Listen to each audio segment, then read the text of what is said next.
Welcome to our channel 100% knowledge with success. Video देखने से पहले चैनल को सब्सक्राइब कीजिए और बेल आइकॉन दबाइए।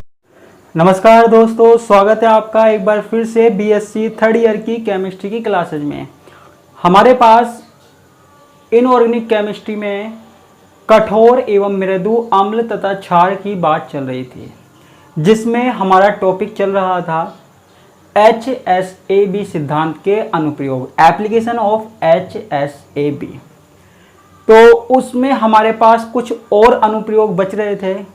ठीक है, आज हम उन्हीं अनुप्रयोगों की बात करेंगे। शुरू करते हैं।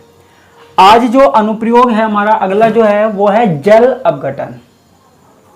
देखो, मैंने आपको जो HSAB में कंसेप्ट बताया वो तो आपको याद हो गया होगा, कठोर कठोर और मृदु मृदु वाला। ठीक है, अब उसी कंसेप्ट के आधार पर हमको सारे क्वेश्चंस के आंसर देने हैं। आप कहेंगे ठीक है सर, बोलो ठीक है। अब देखो यहां पे होता क्या है, हमको दे दिया जल अपघटन टॉपिक है, लेकिन इसके अंदर से कैसा क्वेश्चन बनता है।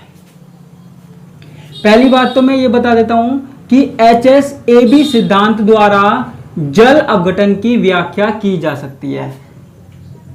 द्वारा जल अपघटन की व्याख्या, जल अपघटन की व्याख्या। ठीक है, मान लीजिए हमको कोई दो यौगिक दे दिए, कंपाउंड दे दिए, और इनका क्या करवाना है, जल अपघटन करवाना है। इनका क्या करवाना है, जल अपघटन करवाना है। ठीक है, यानी कि जल के साथ क्रिया करानी है, हमको इसको पानी में डालना है जिससे पानी में ये टूट जाए। अब हमसे यह पूछना चाह रहा है ये क्वेश्चन कि लिथियम आयोडाइड और लिथियम फ्लोराइड इनमें से किसका जल अपघटन आसानी से हो जाएगा और किसका जल अपघटन नहीं होगा। ये बात हमको दी गई है। एग्जाम में भी हमको ये दोनों रिएक्शन दे सकता है, या फिर हमको दो कंपाउंड दे सकता है और पूछ सकता है कि लिथियम आयोडाइड व लिथियम फ्लोराइड में से किसका जल अपघटन आसानी से होता है। ये आपके पास क्वेश्चन है। ठीक है, लिथियम आयोडाइड और लिथियम फ्लोराइड में से किसका जल अपघटन आसानी से होता है। ठीक है, अब देखो अपघटन का मतलब क्या है, हाइड्रोलाइसिस या अपघटन का मतलब क्या है, जल का टूटना और इस पदार्थ का टूटना। जल अपघटन क्या है, जल के द्वारा अपघटन, यानी कि ये इस पदार्थ का यौगिक का टूटना, कि लिथियम अलग हो जाए और आयोडीन अलग हो जाए। क्या बच्चों, लिथियम अलग हो जाए और आयोडीन अलग हो जाए, और यहां पे लिथियम अलग हो जाए, फ्लोराइड आयन अलग हो जाए। ये मतलब है अपघटन का। ठीक है, अब देखो कोई भी चीज कब टूटती है, कोई भी चीज कब ब्रेक होती है, जब उनके बीच का जो बॉन्ड है वो कमजोर हो, वीक हो। ठीक है, और कोई चीज कब नहीं टूटती, जब उनके बीच का बॉन्ड क्या है, स्ट्रॉन्ग हो। अब हमारे पास HSAB में क्या कंसेप्ट था, जो यौगिक कठोर कठोर से मिलकर बना हुआ है वो स्थायी होगा, और जो यौगिक मृदु मृदु से मिलकर बना हुआ है वो भी स्थायी होगा। ठीक है, लेकिन अगर ऐसा कोई कंपाउंड है, यौगिक है जो कठोर और मृदु से मिलकर बना हुआ है या मृदु और कठोर से मिलकर बना हुआ है, वह अस्थायी होगा। अब देखो यहां पे हमको देखना है, देखो लिथियम प्लस जो है वो है कठोर, लिथियम आयन जो है वो है कठोर, और जो आयोडाइड है यहां पे आई है, ये हमारे पास क्या है, मृदु। ये हमारे पास क्या है, मृदु। अब यहां पे लिथियम प्लस क्या है, कठोर, और जो F- आयन है वो क्या है, कठोर। ठीक है, अब आपसे पूछा गया बताओ कि इनमें से किसका जल अपघटन आसानी से होगा, यानी कि कौन आसानी से टूट सकता है, यह आपसे पूछा गया। एग्जाम में ऐसे ही क्वेश्चन बना के आते हैं। ठीक है, ये मत सोचना नहीं आएंगे। सीधा अनुप्रयोग मुश्किल से देता है, मुश्किल से सीधा अनुप्रयोग देगा कि जल अपघटन की व्याख्या कीजिए। ऐसे क्वेश्चंस कम आते हैं, लेकिन हाँ ऐसे दे सकता है कि लिथियम आयोडाइड और लिथियम फ्लोराइड में से किसका जल अपघटन पहले होगा या आसानी से होगा, समझाइए। ठीक है, ये दे सकता है। तो अब देखो यहां पे लिथियम क्या है, कठोर है, आयोडीन क्या है, मृदु है। लिथियम और फ्लोरीन क्या है, फ्लोराइड आयन कठोर कठोर है। और हमको पता है कि HSAB का सिद्धांत कहता है कि कठोर कठोर आपस में स्थायी यौगिक का निर्माण करते हैं। कठोर कठोर आपस में स्थायी यौगिक का निर्माण करते हैं। तो यहाँ पे कठोर कठोर है, यहाँ पे कठोर कठोर है, कठोर ही तो लिथियम है और कठोर ही F- आयन है। ठीक है, तो दोनों कठोर हैं तो, और दोनों क्या है आपस में जुड़े हुए हैं, तो क्या होगा, बॉन्ड स्थायी होगा, जो इनका जो बंध है वो स्थायी होगा, ये यौगिक स्थायी होगा, तो ये टूट नहीं पाएगा, कोई रिएक्शन नहीं होगी। ठीक है, इसके विपरीत ये जो लिथियम और आयोडाइड है, लिथियम आयोडाइड है, यहां पे इसमें ये लिथियम क्या है, कठोर है, और I- क्या है, मृदु है। ठीक है, और HSAB का सिद्धांत क्या कहता है कि कठोर और मृदु, हार्ड और सॉफ्ट आपस में स्थायी यौगिक का निर्माण नहीं करते हैं, आपस में स्थायी यौगिक का निर्माण नहीं करते हैं। तो जब ये स्थायी यौगिक का निर्माण नहीं करेंगे तो आराम से क्या होगा, टूट जाएंगे। तो आराम से टूट कर क्या बना लेंगे, लिथियम हाइड्रोक्साइड। लिथियम किसके साथ चला जाएगा, OH के साथ, और HI बाहर। ठीक है, तो हमसे पूछा जाता है कि जल अपघटन किसका आसानी से होता है, तो इस वाली रिएक्शन का जल अपघटन आसानी से होगा। ठीक है, कारण इसमें जो यौगिक है उसमें कठोर और मृदु से मिलकर बना हुआ है। ठीक है, और यहां पे हमारे पास क्या मिलेगा, कठोर कठोर मिलेगा। ठीक है बच्चों, ये समझ में आया। तो हर जगह हमको यही कंसेप्ट लगाना है कि कठोर कठोर आपस में क्रिया करते हैं और मृदु मृदु आपस में क्रिया करते हैं। ये कंसेप्ट आपको हर जगह लगाना है, कोई सा भी अनुप्रयोग आ जाए वहां लगाना है। तो इसको मैं मिटा देता हूं। उम्मीद करता हूं ये अच्छे से समझ में आया होगा। अब देखो कुछ और अनुप्रयोग की बात करते हैं। एक अनुप्रयोग हमारे पास क्या है, लवणों की विलीयता की व्याख्या। लवणों की विलीयता की व्याख्या।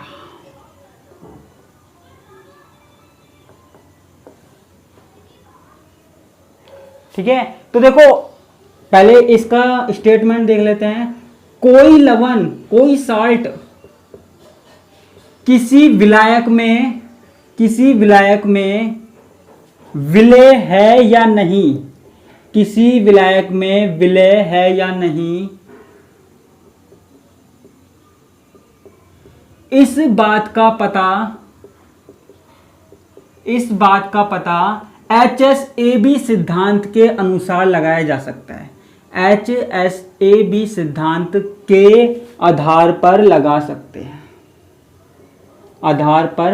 सकते हैं, ठीक है, तो आपको देखो इतनी सी बात तो समझ में आ गई होगी कि पूरी यूनिट में जो एक क्वेश्चन है वो कुछ इस तरीके से ही आपके आएगा। ठीक है, तो यहाँ पे कोई टेंशन लेने वाली बात है ही नहीं। एक मिनट। ठीक है, तो हम ये बता सकते हैं कि कोई विलायक में कोई विलयशील है या नहीं है। ठीक है, यानी कि हमारे पास कोई विलायक है, विलायक में हमने क्या डाला, कोई लवण डाला। लवण जो है देखो ये कोई विलायक है, इसमें हमने कोई लवण डाला। ठीक है, अब ये लवण विलयशील होगा यानी कि घुल जाएगा या नहीं घुलेगा, इसको हम किस सिद्धांत के आधार पर पता लगा सकते हैं, HSAB सिद्धांत के आधार पर पता लगा सकते हैं। अब आप कहेंगे सर कोई एग्जांपल दो। दे रहे हैं भाई, दे रहे हैं, यही है, हम कहीं गए नहीं है। ठीक है, तो हम अब एग्जांपल की बात करते हैं। तो देखो हमारे पास है HgO। ठीक है, हमारे पास है HgO। अब मैं क्या कह रहा हूं कि हमारे पास ये HgO साल्ट है। ठीक है, HgO साल्ट है, इसको हमने HCl में विलय किया। हमारे पास कोई विलायक है, सोलवेंट है, ये HCl है, मैंने इसको HCl में विलय किया।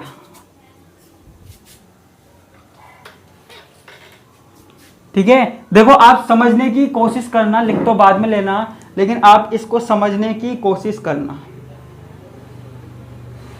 ठीक है, तो देखो हमारे पास HgO है, वो HCl में विलय है, और जो HgS है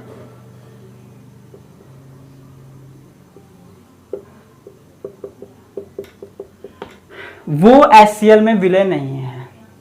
ठीक है, मैंने क्या किया, मैंने HgO मर्क्यूरिक ऑक्साइड को HCl में मिलाया, HCl विलायक में मिलाया, तो ये आसानी से विलय हो जाता है, आसानी से विलय हो जाता है, जबकि HGS आसानी से विलय नहीं होता है, या विलय होता ही नहीं है, ऐसा मान लीजिए।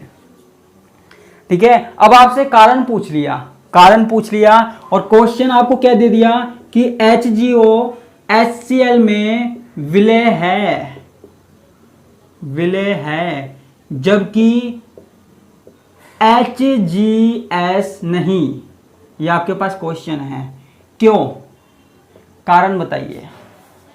आपको क्वेश्चन दे दिया कि मर्क्यूरिक ऑक्साइड HCl में विलय हो जाता है, जबकि मर्क्यूरिक सल्फाइड नहीं होता, मर्क्यूरिक सल्फाइड नहीं होता, कारण बताइए। ठीक है, कारण बताइए। तो कारण क्या है, यही HSAB सिद्धांत के अनुसार। अब देखो यहां पे ध्यान से देखना, जो HgO है ये दो चीजों से मिलकर बना हुआ है, क्या, Hg2+ और O2-। ठीक है, और जो HGS है वो भी दो चीजों से मिलकर बना हुआ है, Hg2+ और H2-। ठीक है, ध्यान से देखना। अब देखो यहां पे जो Hg2+ आयन है ना, वो हमारे पास क्या है, मृदु है, हमने पढ़ा था मृदु है। इसके नियमों के आधार पर हम बता सकते हैं ये कि ये मृदु है, मैंने आपको सारणी भी दी थी। ठीक है, और जो हमारे पास ये O2 है ये क्या है, कठोर है। ये जो Hg2+ है ना वो मृदु अम्ल है, और O2- क्या है, कठोर क्षार है। ठीक है, यहां पे अगर हम बात करें तो Hg2+ क्या है, मृदु है, और जो सल्फाइड आयन है वो क्या है, मृदु है। ठीक है, जो सल्फाइड आयन है वो क्या है, मृदु है। अब आपको इतना तो पता लग ही गया होगा कि मैं क्या कहना चाह रहा हूं। ठीक है, आपको ये तो पता ही लग गया होगा कि मैं क्या कहना चाह रहा हूं। ठीक है, और जो ये HCl है उसमें हाइड्रोजन आयन क्या है, कठोर है, और Cl क्या है, मृदु है। ठीक है, अब आपको यहां पे क्लियर करना है, इसकी व्याख्या भी HSAB सिद्धांत के अनुसार करनी है। ठीक है, इतना आपको अंदाजा लग ही गया होगा, सॉरी एक मिनट, कि मैं क्या बताना चाह रहा हूं।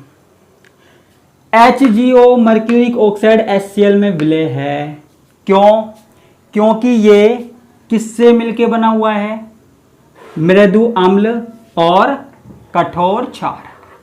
ठीक है, मृदु अम्ल और कठोर क्षार से मिलकर बना हुआ है, और मृदु अम्ल और कठोर क्षार से जब कोई चीज मिलकर बनी हुई होती है तो वो स्थायी नहीं होती है। तो ये हमारे पास क्या है, अस्थायी है।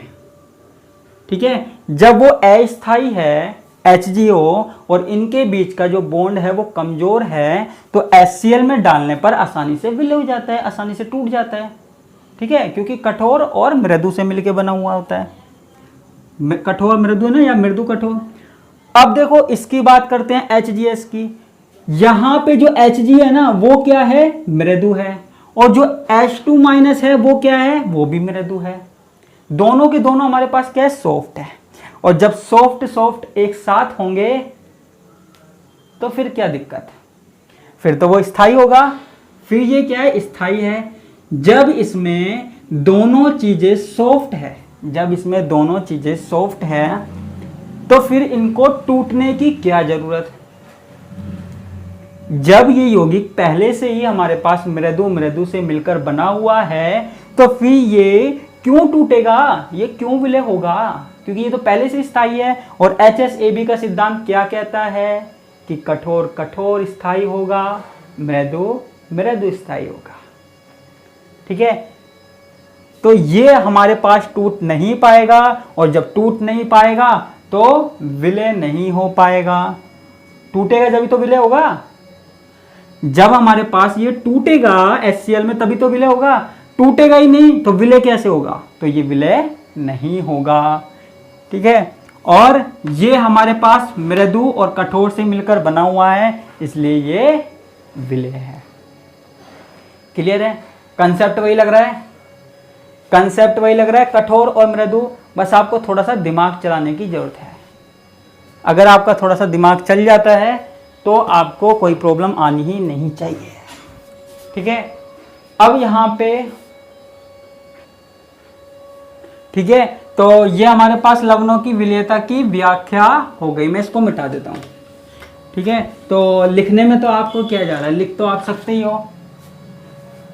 ठीक है, तो हर जगह आपके पास क्या कारण आएगा, कठोर कठोर मृदु मृदु। जहाँ कठोर कठोर मृदु मृदु होगा वो स्थायी होगा, जहाँ पे कठोर मृदु या फिर मृदु कठोर होगा वो अस्थायी होगा। हर जगह आपको यही कंसेप्ट लगाना है और किसी चीज़ की जरूरत नहीं है। क्लियर है? अब देखो एक और टॉपिक हम पढ़ लेते हैं छोटा सा, धातु उत्प्रेरकों का विषाक्तन, पॉइजनिंग ऑफ मेटल कैटलिस्ट। उत्प्रेरकों का विषाक्तन, धातु उत्प्रेरकों का विषाक्तन। ठीक है बच्चों, अब देखो यहां पे धातु उत्प्रेरक यानी कि प्लेटिनम, पैलेडियम, धातु उत्प्रेरक जो आपने देखा होगा कई रिएक्शन में, कई अभिक्रियाओं में ये तीर के निशान के ऊपर आते हैं ना, तीर के निशान के ऊपर आते हैं, जो कैटलिस्ट के काम में आते हैं। आपने देखा होगा फर्स्ट ईयर में, सेकंड ईयर में, 11th 12th में कि जब हम कोई अभिक्रिया करवाते हैं तो तीर के निशान के ऊपर जो आते हैं वो कैटलिस्ट के रूप में काम में आते हैं, धातु उत्प्रेरक। ठीक है, अब देखो इसका क्या काम है यहाँ पे। देखो कई बार ऐसा होता है जो धातु उत्प्रेरक है इनको किसी अभिक्रिया में डाला जाता है, इनको किसी अभिक्रिया में डाला जाता है, लेकिन अभिक्रिया में डालने के बाद ये कुछ टाइम के बाद अभिक्रिया करना बंद कर देते हैं या अभिक्रिया पे कोई प्रभाव नहीं डालते हैं, अभिक्रिया के कोई प्रभाव नहीं डालते हैं। ठीक है, कोई प्रभाव क्यों नहीं डाल देते, क्योंकि ये क्या है, विषाक्त हो जाते हैं, विषाक्त हो जाते हैं। मतलब क्या हुआ इसका, देखो हमारे पास कोई धातु उत्प्रेरक है, कैटलिस्ट है, जो कि किसी अभिक्रिया में डाले जाते हैं। ध्यान से सुनना, धातु उत्प्रेरक है जो कि किसी अभिक्रिया में डाले जाते हैं। अब वो अभिक्रिया में डालने के बाद अपना काम करना बंद कर देते हैं, यानी कि विषाक्त हो जाते हैं। काम करना बंद करने का मतलब है विषाक्त होना। अब वो क्यों होता है, जैसे हमारे पास कार्बोनिल है, आर्सेनिक है, इनके साथ क्रिया कर लेते हैं। जैसे प्लेटिनम है, पैलेडियम है, धातु उत्प्रेरक कार्बोनिल समूह, आर्सेनिक आदि के साथ क्रिया करके विषाक्त हो जाते हैं, आदि के साथ क्रिया करके विषाक्त हो जाते हैं, विषाक्त हो जाते हैं। अब आप कहेंगे विषाक्त क्यों हो जाते हैं, देखो सीधी सी बात है, यहां पे भी हमारे पास HSAB का सिद्धांत इसकी व्याख्या कर देगा। देखो ये जो प्लेटिनम है, पैलेडियम है, वो क्या है, मृदु। ठीक है, प्लेटिनम है, पैलेडियम क्या है, मृदु, सॉफ्ट है, सॉफ्ट अम्ल है। और ये जो कार्बोनिल समूह है, आर्सेनिक है, ये भी हमारे पास क्या है, मृदु, ये भी हमारे पास क्या है, मृदु।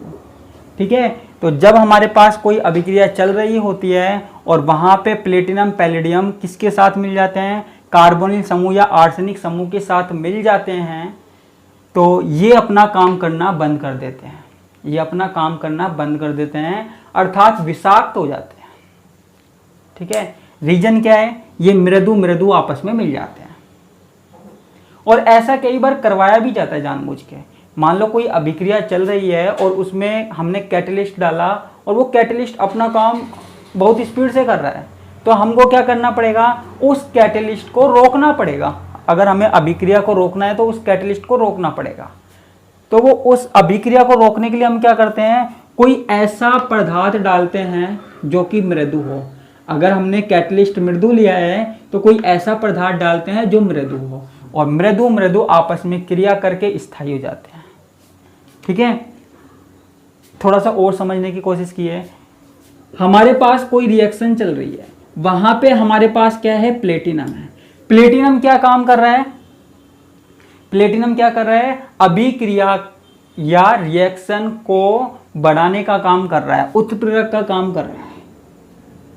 ठीक है, अब मैंने क्या किया, मैंने इसमें डाल दिया कार्बोनिल समूह या फिर आर्सेनिक समूह। तो ये जो कार्बोनिल और आर्सेनिक है ना, इसकी सतह पर क्या होंगे, चिपक जाएंगे, इसकी सतह पर चिपक जाएंगे और इसकी जो पूरी सरफेस है इसको ब्लॉक कर देंगे, इसको ब्लॉक कर देंगे, इसके छिद्रों को ब्लॉक कर देंगे, जिसके कारण ये अभिक्रिया में उत्प्रेरक का काम नहीं कर पाएगा। ठीक है, और जब ये उत्प्रेरक का काम नहीं कर पाएगा तो हम बोलेंगे कि धातु विषाक्त हो गया। ठीक है, बस मुझे इतनी सी बात यहाँ पे बतानी थी। तो इसके अलावा भी हमारे पास कई अनुप्रयोग हैं जिनमें से क्वेश्चन पूछे जाते हैं। मैं एक भी अनुप्रयोग नहीं छोड़ रहा हूँ, सारे अनुप्रयोग करवा रहा हूँ और एक एक डिटेल में बता रहा हूँ मैं आपको, जिससे आपको समझ में आए। ठीक है, तो आज की क्लास में कंप्लीट नहीं हो पाएंगे, बाकी के जो कैटलिस्ट है वो देखेंगे हम कल की क्लास में, और जुड़े रहिएगा, बिल्कुल मत छोड़िएगा इन कैटलिस्ट को। ठीक है, अगर आपने इन कैटलिस्ट को छोड़ दिया, वो कैटलिस्ट क्यों, इन अनुप्रयोगों को छोड़ दिया, तो समझ लीजिए आपने पूरी यूनिट छोड़ दी। और मैंने आपको जैसा बताया था कि अगर मुझे इस यूनिट में किसी भी स्टूडेंट को एक क्वेश्चन बताना हो एग्जाम के लिए, मोस्ट एक ही क्वेश्चन बताना हो, तो मैं कहूँगा कि HSAB के अनुप्रयोग पढ़ के जाओ। ठीक है, और चाहे कुछ मत पढ़ के जाओ, पढ़ो या फिर मत पढ़ो।